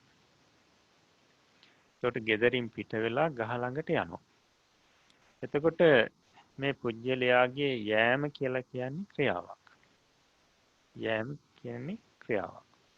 එතකොට මේ පුජ්‍යලයා ගෙදර ඉඳලා අර ගහ ළඟට යන අවස්ථාවේදී මේ යෑම ක්‍රියාව නැත්නම් ගමන ක්‍රියාවත් එක්කම පෙරපසු නොවි එකටම සිදුවෙන කිසිම ආකාරයකින් ඒ ගමන ක්‍රියාවත් එක්ක වෙන් කරන්න බැරි තවත් ක්‍රියා දෙකක් සිද්ධ වෙනවා. ඒ මොනවද? අර ගෙට ටිකින් ටික ඈත් වෙනවා, ගහට ටිකින් ටික ලං වෙනවා. ගෙයින් ටික ටික ඈත් වෙනවා, ගහට ටික ටික ලං වෙනවා. එතකොට බලන්න මේ පුජ්‍යලයාගේ ගමනත් එක්ක සිද්ධ වෙන ඒහා බැඳිච්ච ක්‍රියා දෙකක්. ගමන ක්‍රියාවත් එක්ක එකටම බැඳිච්ච ක්‍රියා දෙකක්. එතකොට මේ පුජ්‍යලයා අර ගමන ක්‍රියාව ආරම්භ කිරීමත් එක්කම මොකද වෙන්නේ? ගෙදරින් ගේට දුරවීම කියන ක්‍රියාවත් ගසට ලංවීම කියන ක්‍රියාවත් දෙක ආරම්භ වෙනවා. ඊට පස්සේ මේ පුජ්‍යලයාගේ ගමන ක්‍රියාව නැත්නම් යෑම් ක්‍රියාව සිද්ධ වෙනවා කියලා කියන්නේ අර ගෙට දුරවීම කියන ක්‍රියාවත් ගහට ලංවීම කියන ක්‍රියාවත් දෙක සිද්ධ වෙමින් පවතින අවස්ථාව. නැත්නම් මේ දෙකේ පැවැත්ම. ඊට පස්සේ මේ පුජ්‍යලයාගේ ගමනේ නැවැත්ම කියලා කියන්නේ ගෙට දුරවීමත් ගහට ලංවීමත් කියන ක්‍රියා දෙකේ නැවැත්ම. මේ දෙකේ නැවැත්ම සිද්ධ වෙනවා. එතකොට මේ පුජ්‍යලයා පියවරක් පාසා තියමින් ඉදිරියට යෑමේදී සිද්ධ වෙන්නේ ඒ ගමන ක්‍රියාව ඒත් එක්කම වෙන් කරන්න කිසිම ආකාරයකින් වෙන් කරන්න බැරිව මේ ගෙට දුරවීමත් ගහට ලංවීමත් කියන ක්‍රියා දෙක සිද්ධ වෙනවා. එතකොට ඇත්තටම මේ පුජ්‍යලයාගේ මෙතන ගමන කියන ක්‍රියාව තමයි ප්‍රධාන. ගමන කියන ක්‍රියාව නැත්නම් යෑම් ක්‍රියාව නිසා තමයි ගෙට දුරවීමත් ගහට ලංවීමත් කියන ක්‍රියා දෙක පවතින්නේ. නමුත් මේ ගමන කියන ක්‍රියාවත් එක්ක මේ ගෙට ලංවීම ගහට මේ ගෙට දුරවීම ගහට ලංවීම කියන ක්‍රියා දෙක එකටම බැඳිලා තියෙනවා. එතකොට ගමන ක්‍රියාව හැර මේ දුරවීම ලංවීම කියන ක්‍රියා දෙකකුත් නැහැ.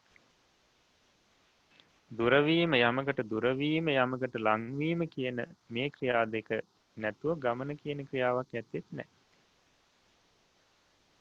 එම ක්‍රියාවක් ඇත්තෙත් නැහැ.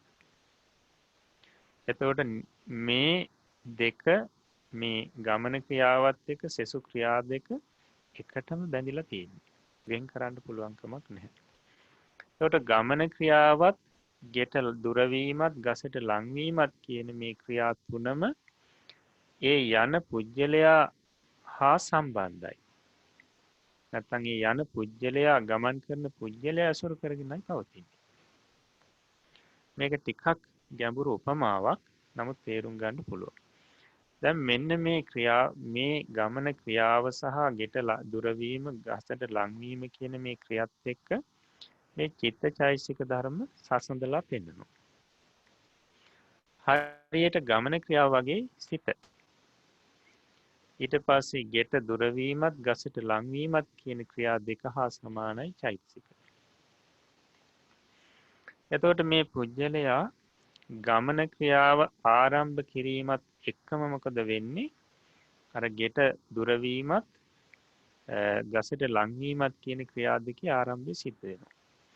මෙන්න මේ විදිහටම සිතේ ඉපදීම කියලා කියන්නේ චෛතසික ධර්මයන්ගේ ඉපදීම. සිතේ ඉපදීම කියලා කියන්නේ ඒත් එක්කම චෛතසික ධර්මයන්ගේ ඉපදීම සිද්ධ වෙනවා. ඊට පස්සේ අර ගමන ක්‍රියාවේ පැවැත්ම කියලා කියන්නේ අර ගෙට දුරවීමත් ගසට ලංවීමත් කියන මේ ක්‍රියා දෙකේ පැවැත්ම කියලා කිව්වා. ඒ විදිහටම සිතේ පැවැත්ම කියලා කියන්නේ චෛතසිකයන්ගේ පැවැත්ම.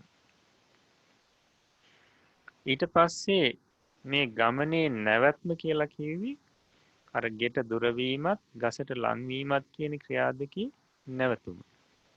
ඒ දෙකේ නැවැත්ම. ඒ වගේ සිතේ නිරුද්ධ වීම කියලා කියන්නේ චෛතසිකයන්ගේ නිරුද්ධ වීම. චෛතසිකයොත් ඒ මොහොතේදීම නිරුද්ධ වෙනවා. එතකොට මේ ගමන කියන ක්‍රියාව නිසා තමයි අපි කිව්වා මේ ගෙට දුරවීමත් ගසට ලංවීමත් කියන ක්‍රියා දෙක පවතින්නේ. අන්න ඒ වගේ මේ සිත නිසා තමයි චෛතසිකයෝ පවතින්නේ.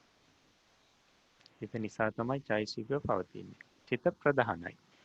ඒ නිසා තමයි ධම්මපදයේ අර පළවෙනි මේ ගාථාවේදී පැහැදිලි කරන්නේ මනෝ පුබ්බංගමා ධම්මා මනෝ සෙට්ටහ. මනස නැත්තම් මේ සිත ධර්මයන්ට පූර්වාංගමයි. ධර්ම කියලා මෙතන අදහස් කරන්නේ චෛතසික. සිත පෙරටුවේ යනවා චෛතසිකයන්ට. ඊට පස්සේ මනෝ සෙට්ටා මේ චෛතසිකයන්ට සිත ශ්‍රේෂ්ඨයි.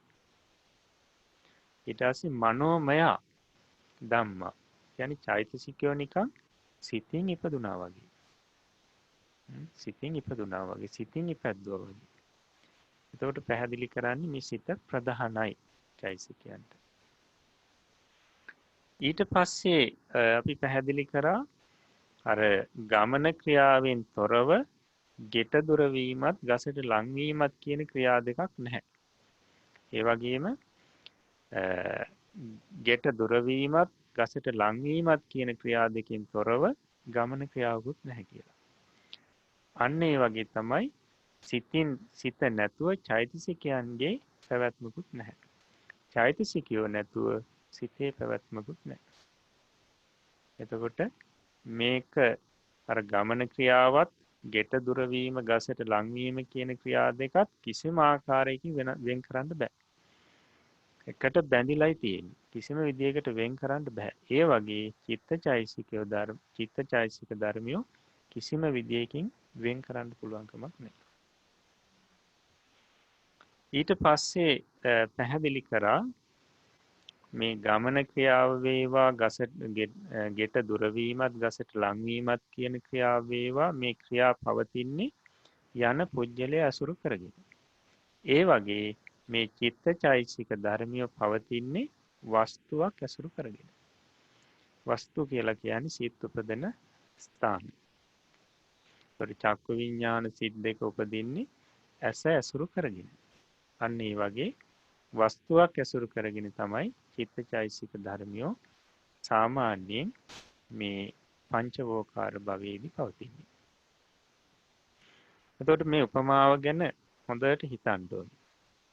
එතකොට නැවත නැවත මේකේ සම්බන්ධය මේ ගැළපීම උපමාවේ ගැළපීම හිතලා බලන්න. එතකොට මේ චිත්තචෛසිකයන්ගේ தත්ත්වය Tamanට හොඳට තේරුම් ගන්න පුළුවන්.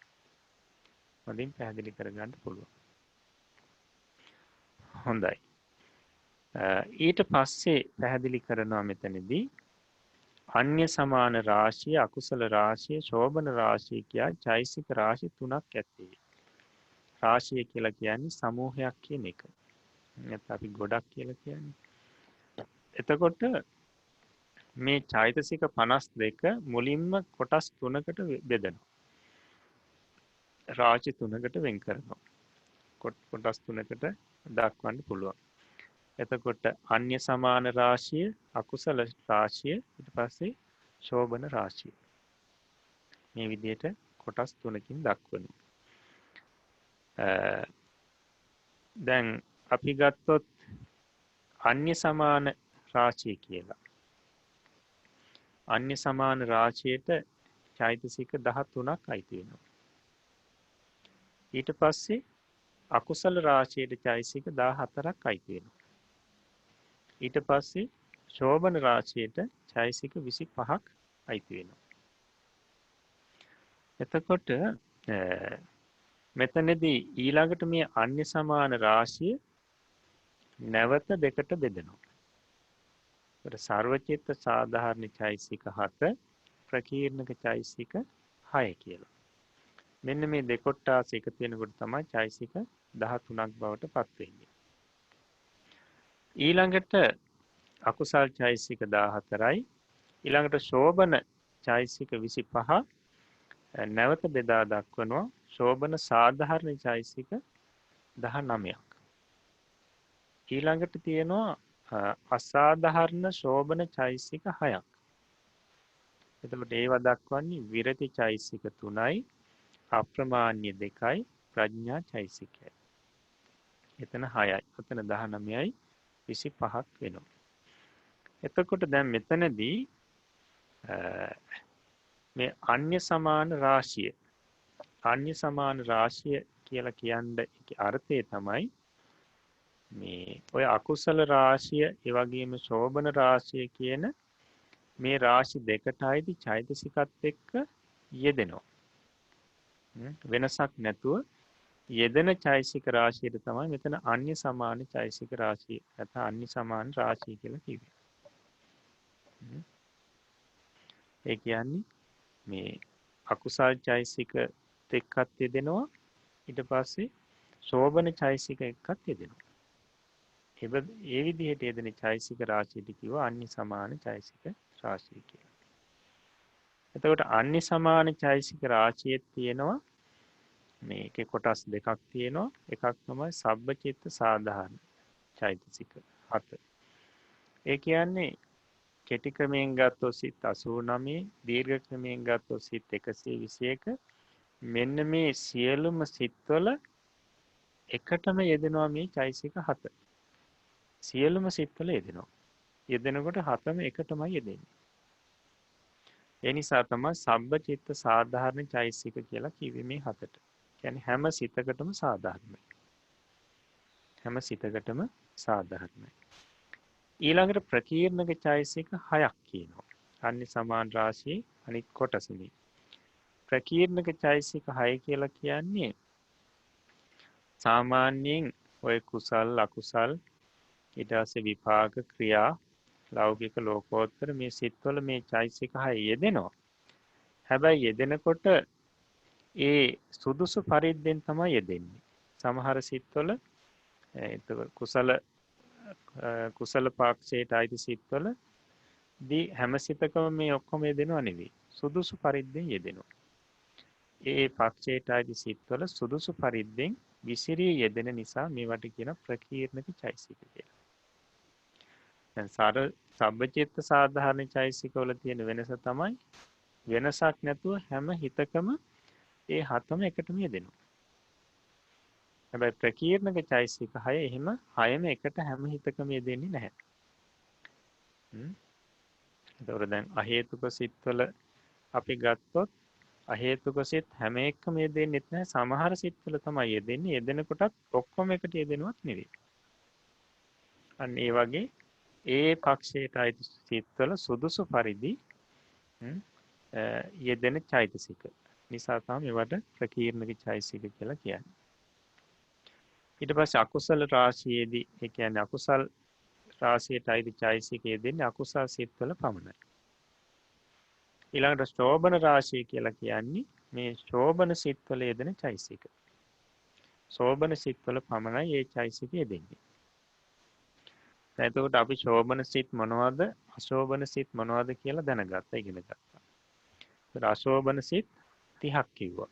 මොනවද ඒ 30? අකුසල් සිත් 12ත් අහේතුක සිත් 18ත්. ඒවා අශෝභන සිත්. එතකොට ඒ හැර සෙසු සිත් සියල්ලම ශෝභන සිත්. ඒකට අපි කෙටි ක්‍රමයෙන් ගත්තොත් සිත් 59ක් එනවා ශෝභන සිත්. ඊට පස්සේ දීර්ඝ විස්තර ක්‍රමයෙන් ගත්තොත් සිත් 91ක් එනවා ශෝභන සිත්. මෙන්න මේ සිත්වල යෙදෙන චෛතසික වලට තමයි ශෝභන චෛතසික නැත්නම් ශෝභන රාශියට අයිති චෛතසික කියලා කියන්නේ. එතකොට මේ ශෝභන රාශියට අයිති චෛතසිකත් නැවත කොටස් දෙකකට බෙදන්න පුළුවන් අපිට. ශෝභන සාධාරණ චෛතසික සහ අසාධාරණ ශෝභන චෛතසික කියලා. කියන්නේ ශෝභන සාධාරණ චෛතසික 19ක් තියෙනවා. ශෝභන සාධාරණ කියලා කියන්නේ මේ 19 හැම ශෝභන සිතක් එක්කම යෙදෙනවා. 19ම එකටම යෙදෙනවා. මේ 19 වෙනසක් නැතුව හැම ශෝභන සිතක් එක්කම එකටම යෙදෙනවා. ඒ නිසා තමයි ශෝභන සාධාරණ චෛතසික 19 කියලා කිව්වේ. ඊළඟට අසාධාරණ ශෝභන චෛතසික 6. මෙතන අසාධාරණ ශෝභන චෛතසික කියන්න හේතුව හැම හිතක් එක්කම මේ 6 යෙදෙනවා නෙවෙයි. සමහර හිත එක්ක විතරයි මේ 6න් සමහරලාට 3ක් යෙදෙනවා, සමහරලාවට 2ක් යෙදෙනවා, සමහරලාවට 1ක් යෙදෙනවා. ওই විදිහට ඒ සිතට අනුරූපීව පමණයි මේ චෛතසික යෙදෙන්නේ. ඒකට සමහර සිත් එක්ක පමණයි සුදුසු පරිද්දෙන් යෙදෙන්නේ. ඒ නිසා මේ 6ට කියනවා අසාධාරණ ශෝභන චෛතසික කියලා. ඒකට ඒ ටික තමයි ඔය විරති 3, විරති චෛතසික 3, අප්‍රමාණී චෛතසික 2, ඊට ප්‍රඥා චෛතසිකය කියලා කිව්වේ. එතකොට බලන්න අන්‍ය සමාන රාශියට අයිති චෛතසික තියෙනවා 13ක්. ඊට පස්සේ අකුසල් රාශියට අයිතිව තියෙනවා 14ක්. ශෝභන රාශියට අයිතිව තියෙනවා 25ක්. මේ ටික එකතු වුනහම සියල්ලම චෛතසික 52ක් වෙනවා. හොඳයි. අපි මේ රාශි සම්බන්ධයෙන් අපි රූප සටහනක් ඇසුරු කරගෙන බලමු. ඒකට තවදුරටත් Tamanට පැහැදිලි කරගන්න පුළුවන්.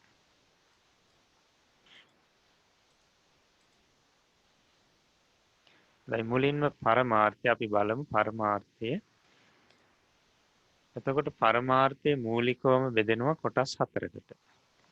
චිත්තය, චෛතසිකය, රූපය, නිර්වාණය. එතකොට මේ පරමාර්ථ 4 අතුරින් අපි මේ වෙනකොට චිත්තය ඉගෙන ගත්තා.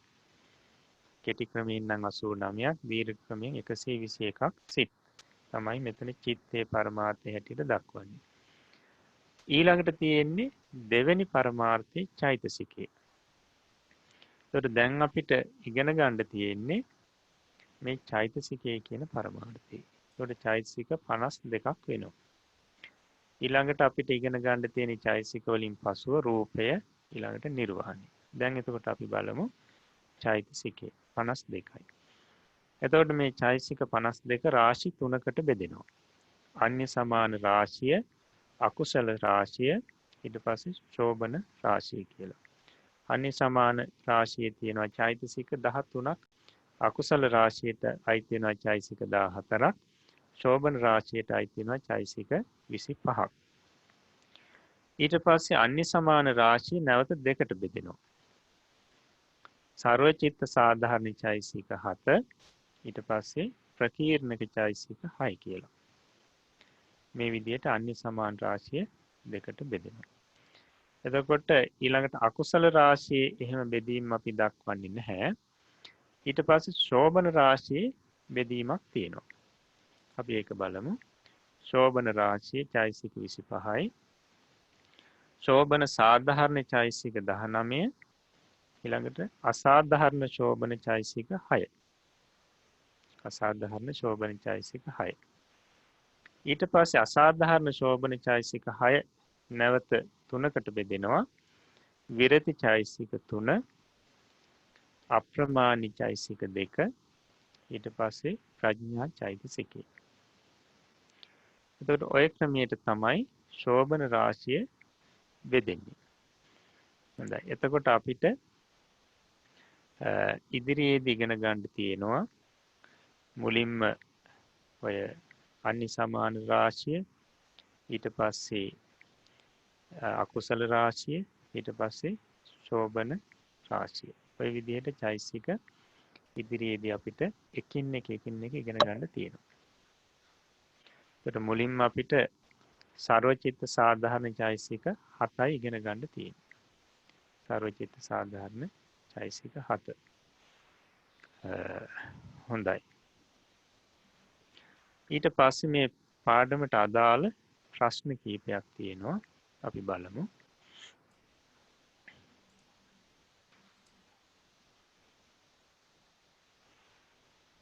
පළවෙනි ප්‍රශ්නය. චෛතසිකයන්ගේ සාමාන්‍ය ලක්ෂණ 4 කවරහුද? ඊළඟට දෙවෙනි ප්‍රශ්නය. සංප්‍රයෝග වීමේ යන්නෙහි තේරුම කුමක්ද? ඊළඟට තුන්වෙනි ප්‍රශ්නය. චෛතසික සියල්ලම එක සිතක නූපදින්නේ කුමක් නිසාද? හතරවෙනි ප්‍රශ්නය.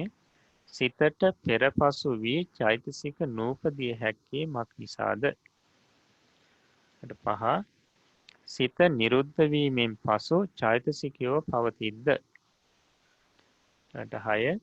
සිතට කලින් චෛතසිකයන්ට නිරුද්ධ විය හැකිද? 7. චෛතසික කොතෙක්ද? 8 වෙනි ප්‍රශ්නය. චෛතසික රාශි 3 කවරහුද? 9 වෙනි ප්‍රශ්නය. ඒ චෛතසික රාශියට අයත් චෛතසික ගණන දක්වන්න. හොඳයි, මේ ප්‍රශ්න ටිකටත් පිළිතුරු ලියන්න. එතකොට අපි ඊළඟ දවසේ ප්‍රශ්නෝත්තර සාකච්ඡාවේදී අපිට ඒ පිළිතුරු වල හරි වැරදි භාවය බලන්න පුළුවන්. හොඳයි. එතකොට අපිට ඊළඟට තියෙන්නේ සර්වචිත්ත සාධාරණ චෛසික 7 කියන පාඩම. අපි මේ පාඩම ඊළඟ දවසේ කරන්නේ. එහෙමනම් අපි අභිධර්මී පාඩම අද මෙතකින් අවසන් කරනවා. ඊළඟට අපිට තියෙන්නේ පාලි පාඩම. අපි බලමු.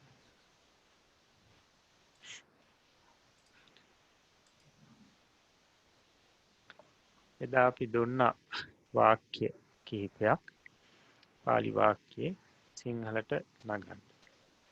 අපි බලමු. ඒකේ පළවෙනි වාක්‍යය. පස්සෝ හීයෝ ගාමන් දහවිත්වා අජ්ජ පුන ඉද සනිකං ආගච්ඡති. ඒකේ අර්ථය අශ්වයා ඊයේ ගමට දිව අද නැවත මෙහි හෙමින් එයි. මෙතන දිව කියලා කියන්නේ දුවගෙන ගොස් කියන එක.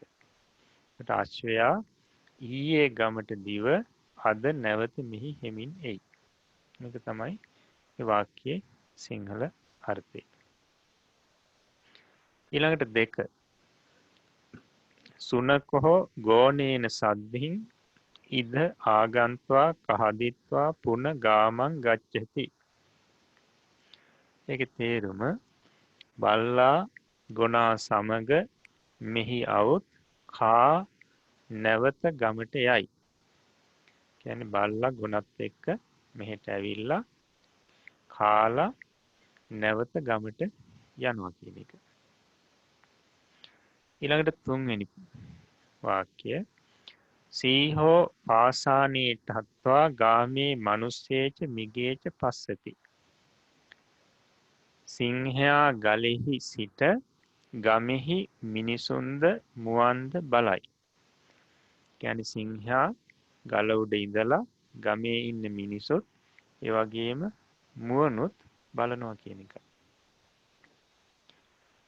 ඊළඟට 4 වෙනි වාක්‍ය සුනකෝ මග්ගේ දහවිත්වා පුන ඉද ආගන්ත්වා නහත්වා හදිත්වා මංචේ සයති. සිංහල අර්ථය බල්ලා මාර්ගයේ දුව නැවත මෙහි අවුත් නැවත අවුත් නා කා ඇඳෙහි නිදයි. බල්ලා මාර්ගයේ දුව නැවත මෙහි අවුත් නා කා ඇඳෙහි නිදයි.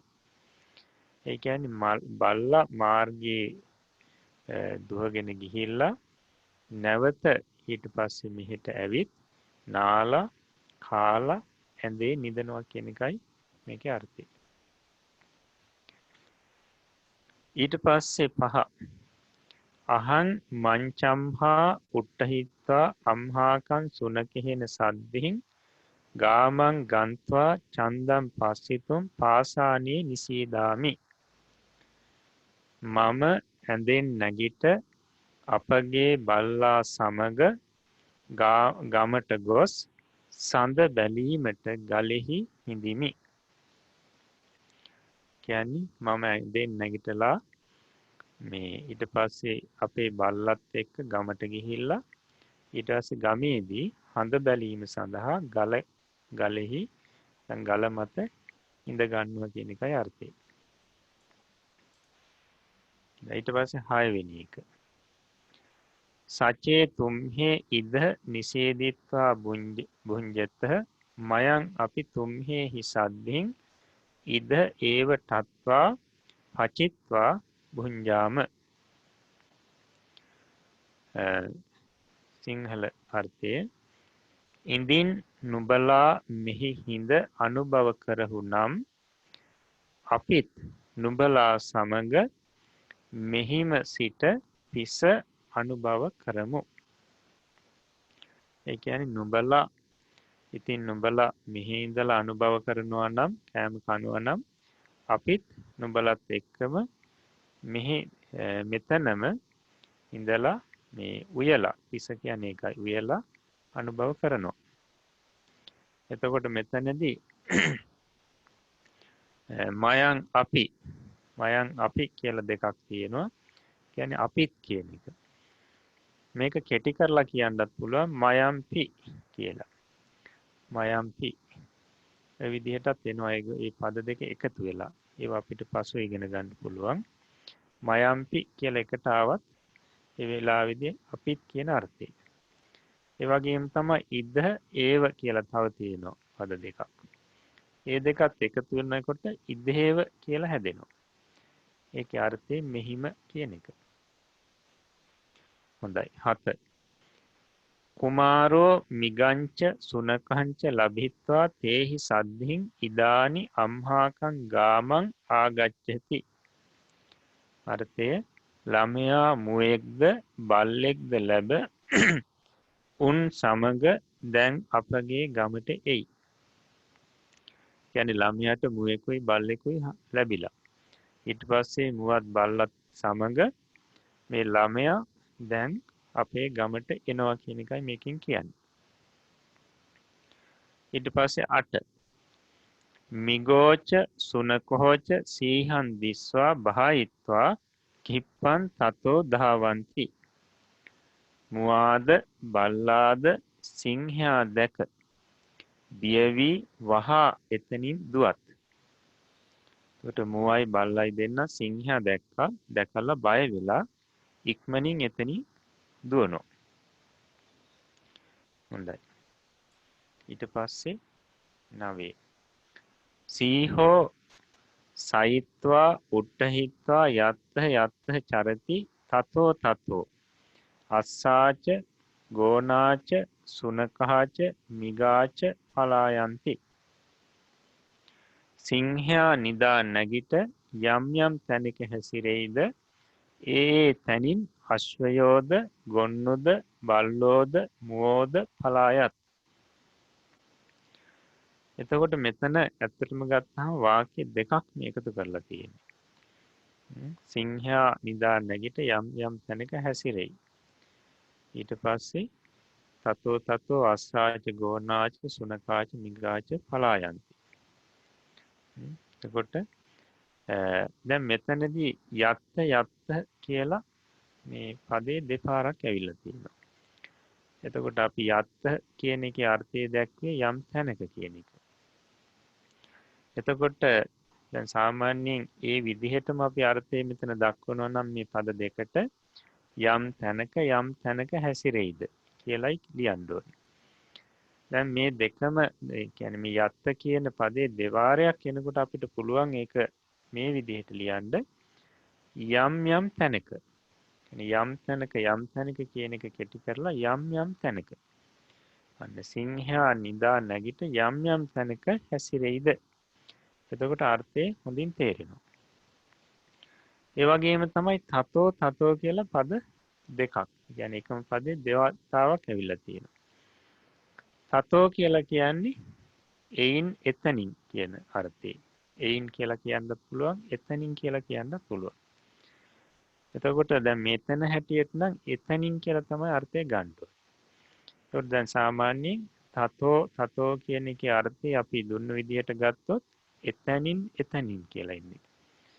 ඒකට එතනින් කියනවට වඩා ඒක කෙටි කරලා අපිට කියන්න පුළුවන් ඒ තැනින්. ඒ කියන්නේ සිංහයා නිදාගෙන නැගිටලා යම් තැනක ඉන්නවා නම් හැසිරෙනවා නම් අන්න ඒ තැනින්. ඒ තැන් සිංහයා හැසිරෙන ඒ තැන් වලින් ආශ්‍රයොත් ගොන්නොත් බල්ලොත් මුවොත් පලා යනවා. මේ විදිහටයි මේකේ අර්ථය ගන්නෙ. හොඳයි ඊළඟට 10.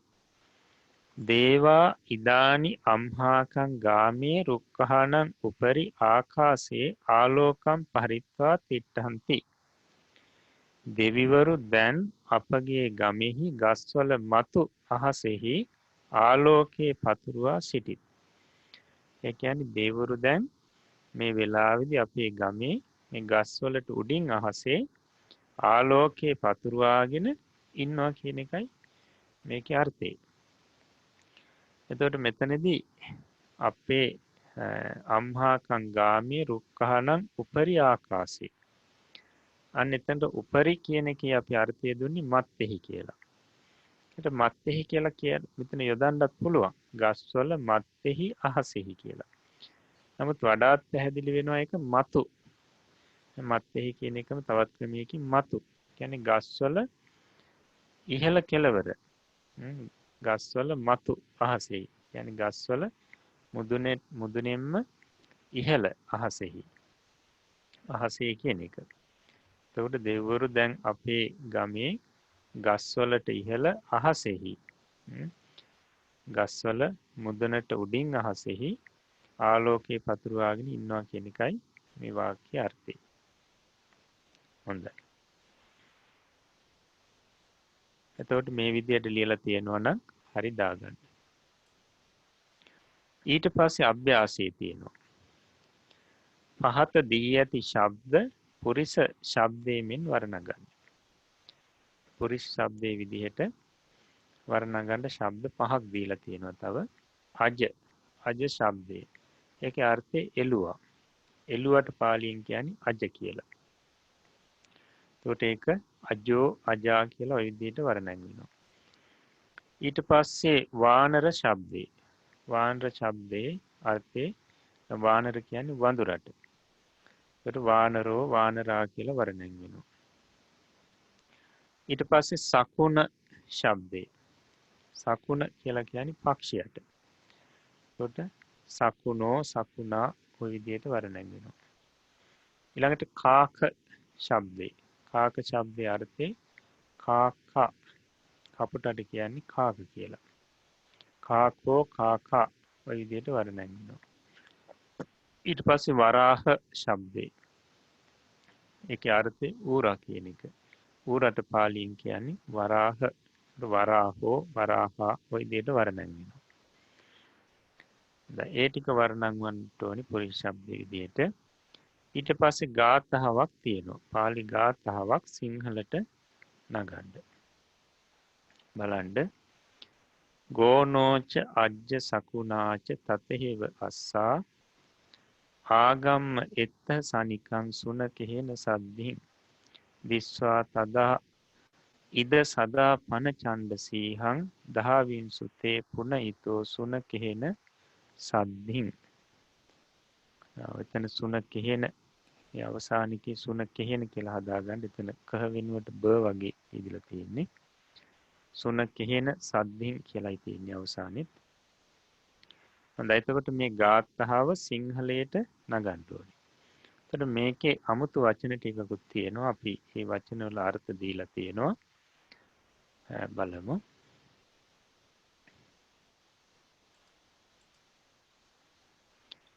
එතකොට ඒකේ තියෙනවා තත්හෙව කියලා වචනයක්. ඒ තත්හෙව කියන වචනේ හැදෙන්නේ තතහා ඒව කියන පද දෙක එකතු වෙලා. අපි කියනවා සංදි වෙලා කියලා. අපි ඒව ඉදිරියේදී ඉගෙන ගන්නවා. තතහා ඒව කියන එකේ අර්ථය එසේම කියන එකයි. තතහෙව විදියට කෙටි වෙලා වචනේ හැදෙනකොට ඒකේ අර්ථයත් එසේම කියන එකයි. ඊළඟට පන කියලා පදයක් තියෙනවා. ඒකේ අර්ථය වනාහි කියන අර්ථය. අපි කියන්නේ සමහරලාට පුරුෂයා වනාහි නැත්නම් ගොනා වනාහි සීපා සතිකි ඔය විදිහට කියන්නේ අන්න ඒ විදිහට ඒ වනාහි කියන අර්ථේ පන කියන શબ્දයෙන් එන්නේ. ඊට පස්සේ ඡණ්ඩ කියන එකේ අර්ථය සැඩ එහෙම නැත්නම් දරුණු කියන එක. ඊළඟට දහවින්සු මේක ක්‍රියාවක් අතීත කාලික ක්‍රියාපදයක්. දිව්වා කියන එකයි. ඊළඟට ඊතෝ කියලා පදයක් තියෙනවා මේ ගාථාවේ. ඒකේ අර්ථය මෙයින් එහෙම නැත්නම් මෙතනින්. හොඳයි, එතකොට මේ එකේ තියෙන 아무තු වචන සියල්ලම අපි අර්ථත් සමග දීලා තියෙනවා. එතකොට මේ අර්ථත් උපකාර කරගෙන සෙසු ඒ ගාථාවේ තියෙන සෙසු පද අපි ඉගෙන ගත්ත පද. මේ ගාථාව සිංහලයට පරිවර්තනය කරන්න. හොඳයි. එහෙමනම් අපි අද පාලි පාඩමක් මෙතකින් අවසන් කරනවා. කොට අද අභිධර්මී චෛතසික සම්බන්ධයෙන් අපි පැහැදිලි කිරීමක් කරගන්න යෙදුණා. ඒ වගේම පාලි පාඩමත් අපි හැදෑරුවා. ඒ තුලින් ඒ సంతානි කුසල් සිතුවිලි ජනිත වුණා. මේ ජනිත වුණු කුසල් සිතුවිලි වල ආනිසංස වශයෙන් හැම දිනාටම නිදුක් නිරෝගී දිගාසිරි සැලසේවා. තව තවත් මේ ධර්මයන් ඉගෙන කියා ගන්න ලැබේවා. ඒ වගේම සම්මර්ෂණය කරන්නටත් ලැබේවා. අවබෝධ කරගන්නට ලැබේවා. හැම දිනාටම ප්‍රාර්ථනා පරිදි තුම් බෝධි ඥාන වලින් නිවනින් සැනසෙන්න මේ උතුම් පුණ්‍ය ශක්තිය එකසේම හේතුපකාර වේවා කියලා අපි ආශිර්වාද කරනවා. ඒ වගේම මේ ධර්මයන් කියා දුන්නු ගුරුතුමන් වහන්සේලාටත් හදා වඩා පෝෂණය කරපු දෙමාපියන්ටත් ශාසනික මව්වරු පියවරු සහෝදර සහෝදරියන්ටත් ඒ වගේම බුද්ධ ශාසනය වෙනුවෙන් කාලයේ ධනී ශ්‍රමය කැප කරලා මේ වෙනකොට ගිලන් බවින් පසුවන හැම දෙනාටමත් ඒ වගේම මේ වැඩසටහන මේ උතුම් ධර්ම දාන මේ පුණ්‍ය කර්මයේ සිද්ධ කරන මේ විකාශනය කිරීම සඳහා මූලිකත්වය අරන් කටයුතු කරන හැම දෙනාටමත් මේ උතුම් පුණ්‍ය ශක්තිය ජීවිතයට ආශිර්වාදයක් වේවා. නිදුක් නිරෝගී දිගාසිරි සැලසේවා. සම්‍යක් ප්‍රාර්ථනා මුදුන්පත් වේවා. නිවනින් සැනසෙන්නට මේ උතුම් පුණ්‍ය ශක්තිය හේතුපනිෂ්ඨේ වේවා කියලා අපි ප්‍රාර්ථනා ආශිර්වාද කරනවා. ඒ වගේම ශාසනාරක්ෂක ලෝකපාලක ආත්මාරක්ෂක අල්පේශාකි මහේශාකි දිව්‍යතා මණ්ඩලයටත් මේ පින් දැනේවා පෙනේවා පින් අනුමෝදන් වෙත්වා. දෙවියෝ සපින් සපේටපත් වෙත්වා. කෙලවර නිවනින් සැනසෙත්වා. බුද්ධ ශාසනයේ බුද්ධ ශ්‍රාවකයන් නිරතුරුවම ආරක්ෂා කරත්වා කියලා අපි ආරාධනා කරමින් පුණ්‍යානුමෝදනා කරමු. ඒ වගේම මිය පරලෝක ගොස් පින් බලාපොරොත්තුෙන් පසුවන සෑම සියලු දෙනාටමත් මේ පින් දැනේවා පෙනේවා මේ පින් අනුමෝදන් වෙත්වා. හැම දිනාගේම ජීවිත සුඛී සුවපත් භාවයට පත් වෙත්වා. කෙලවර නිවනින් සැනසෙත්වා කියලා අපි ඥාතීන්ටත් පුණ්‍යානුමෝදනා කරමු. ඒ වගේම අප හැම දිනාටමත් මේ උතුම් පුණ්‍ය ශක්තිය සතර මාර්ග සතර ඵල පිළිවෙලින් උතුම් නිවනින් සැනසෙන්නටම හේතුපකාර වේවා කියන ප්‍රාර්ථනාව ඇති කරගෙන මං කියවට පසුව මේ වාක්‍ය කියමින් කවුරුත් නිවන් සුව ප්‍රාර්ථනා කරමු. ඉදම්මේ පුඤ්ඤ කම්මං පුඤ්ඤ කම්මං ආසවක්ඛයා වහං හෝතු ආසවක්ඛාවහං හෝතු සබ්බ දුක්ඛා පමුංචතු සබ්බ දුක්ඛා පමුංචතු මාගේ මේ පුණ්‍ය ධර්මය මාගේ මේ පුණ්‍ය ධර්මය මාර්ගඵල නිවන් පිණිසම මාර්ගඵල නිවන් පිණිසම හේතු වේවා හේතු වේවා වාසනාව වේවා වාසනාව වේවා සාදු සාදු සාදු. අද දිනයේ මේ 22 වැනි අභිධර්ම පාඩම තුලින් ගම්බීර වූ ඒ අභිධර්ම දේශනාව අපට වටහා ගත හැකි ආකාරයෙන් මනාව පැහැදිලි කර දෙමින් විශේෂයෙන්ම චෛතසික කාණ්ඩය විස්තර කර දෙමින් මේ චෛතසික මූලික වශයෙන් හඳුන්වා දෙමින් 22 වැනි අභිධර්ම පාඩමත් ඒ වගේම පාලි භාෂා පුහුණුවත් සිද්ධ කරන්නට යෙදුණු අපේ ගෞරවනීය ගුරු දේවෝත්තම ස්වාමීන්ද්‍රයන්න් වහන්සේට මේ නිසාවෙන් අප සෑම සියලු දෙනාම ජනිත කරගත්තා වූ සකල විපුල කුසල සම්භාර ශක්තියත් ඒ වගේම මේ උදාාරතර පින්කමට සහ සම්බන්ධ වෙමින් සාදු කියා අනුමෝදන් වෙමින් මින් අනතුරුව මේ YouTube වීඩියෝව හරහා මේ පින්කම් දැක බලාගෙන මේ ධර්මය ඉගෙන කියාගෙන මේ වැඩසටහනට සහ සම්බන්ධ වුණා වූ සියලුම දෙනා ජනිත කරගත්තා වූ සකල විපුල කුසල සම්භාර ශක්තියත් ගෞරවනීය ස්වාමින් වහන්සේට අපි බොහෝම ගෞරවයෙන් අනුමෝදන් කරනවා. ඒ කුසලානුභව බලයෙන් ස්වාමින් වහන්සේටත් නිදුක් නිරෝගීව මේ සම්බුද්ධ ශාසනයේ චිරස්ථිතිය පිණිස කරගෙන යන මේ වැඩ කටයුතු සිද්ධ කරගන්න ලැබේවා. ඒ වගේම මේ බුද්ධ ශාසනයට තමන් වහන්සේ මේ දරණ දායකත්වය නිසාවෙන් ජනිත කරගත්තා වූ කුසලානුභව බලයෙන් මේ සියලු කුසලානුභව බලයෙන් ස්වාමින් වහන්සේට ස්වාමින් වහන්සේගේ පාරමී ධර්ම මස්තක ප්‍රාප්ත කරගන්නට මේ උදාාරතර කුසලයේ හේතුපනිශ්‍රේ වේවා කියලා අපි සදහැසිතින් යුක්තව ප්‍රාර්ථනා කරමු. ඒ වගේම මේ උදාාරතර පින්කම මේ විදිහට සෝසේ කරගන්න ලැබෙන්නේ මේ පින්කමට සහ සම්බන්ධ වෙන මේ පින්කමට බොහෝම ඕනෑකමින් සම්බන්ධ වෙමි. ඒ අදාළ පාඩම් කටයුතු බොහොම ඕනෑකමින් ඉගෙන කියා ගනිමින් ධාරණය කර ගනිමින් පුහුණු වන්නා වූ ඔබ අප සෑම සියලු දෙනා නිසාවෙන්මයි. ඒ නිසාවෙන් ඔබ සියලු දෙනාටමත් මේ උදාාරතර කුසලය ඒකාන්තයෙන් නිර්වාණ ගාමිනී කුසලයක්ම වේවා, පාරමී කුසලයක්ම වේවා. සංසාර දුකින් එතර වීම පිණිසම මේ ධර්ම අවබෝධය පිණිසම මේ උදාාරතර පින්කම හේතු වේවා කියලා අපි ප්‍රාර්ථනා කරනවා. ඒ නිසාවෙන් අද දවසට નિયમિત ඒ 22 වැනි අභිධර්ම හා පාලි භාෂා පුහුණුව අවසන් කරන්නටයි අපේ අදහස. මින් අනතුරුව ඔබ දන්නවා සුපුරුදු පරිදි මේ Zoom යොදවම ඔස්සේ සජීවීව සම්බන්ධ වන පිරිසට ගෞරවනීය ස්වාමින් වහන්සේගෙන්ම තමන්ට තිබෙන ගැටලු निराකරණය කර ගැනීමේ ධර්ම සාකච්ඡාව ප්‍රශ්න සාකච්ඡාවට සම්බන්ධ වෙන්න පුළුවන්. ඒ නිසාවෙන් ඒ වැඩසටහන ආරම්භ වෙනවා මින් අනතුරුව අද දවසට નિયમિત වැඩසටහනෙහි නිල වශයෙන් මේ වැඩසටහන මෙතනින් අපි අවසන් කරනවා. ඒ අවසන් කිරීම සඳහා සෑම සිළු දෙනාටම මාත් සමගම එක්ව ගෞරවනීය ස්වාමින් වහන්සේ වන්දනා කරන්නට කියන සූදානම් වන්න කියලා අපි බොහොම කරුණාවෙන් මෛත්‍රියෙන් සිහිපත් කරනවා. අවසරයි ස්වාමීනි. ඕකාස වන්දාමි බන්තේ සුඛී හෝතු. ඕකාස ద్వාරත්තයේන කතං සබ්බං අච්චයං කමත මේ බන්තේ අමාමි කමිතබ්බා. සාදෝකාස කමාමි බන්තේ සුඛී හෝතු නිබ්බාන පච්චේ හෝතු. සුපත්තේව. සීලවන්තං ගුණවන්තං පුඤ්ඤක්කෙත්තං අනුත්තරං දුල්ලභේන මයා ලද්දං බුද්ධ පුත්තං නමාමහං. සුපත්.